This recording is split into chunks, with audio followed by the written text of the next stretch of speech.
The US is the most important economic partner.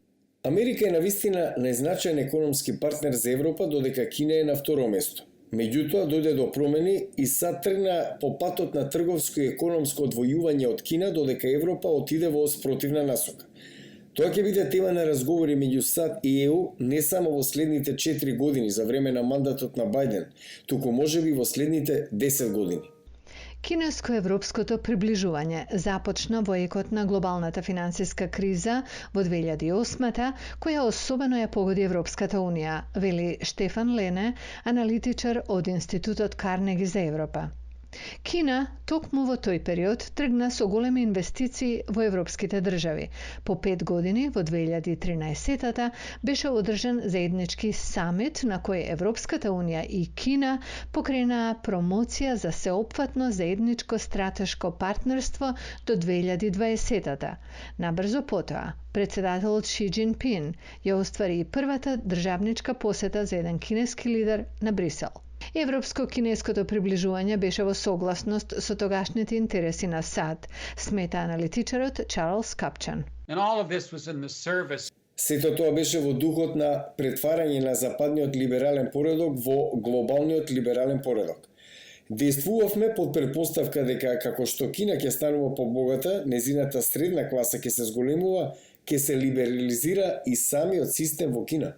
Наречи си последниот ден од минатата година, Европската унија потпиша обемен договор за инвестиции со Кина, која се обврза на досега невиден пристап на европските фирми на кинескиот пазар.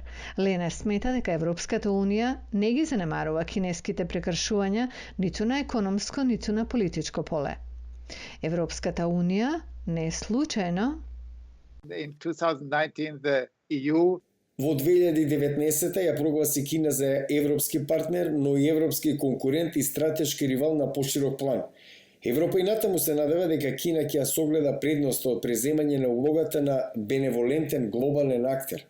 На Брисел му е важно да го увери Вашингтон дека стандардите усвоени во најновиот договор со Кина се такви што и САД самите би ги одобриле, вели Лене.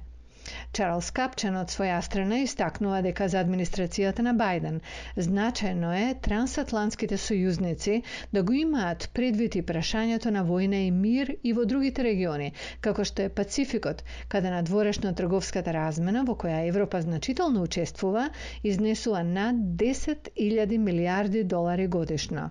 Капчан додава: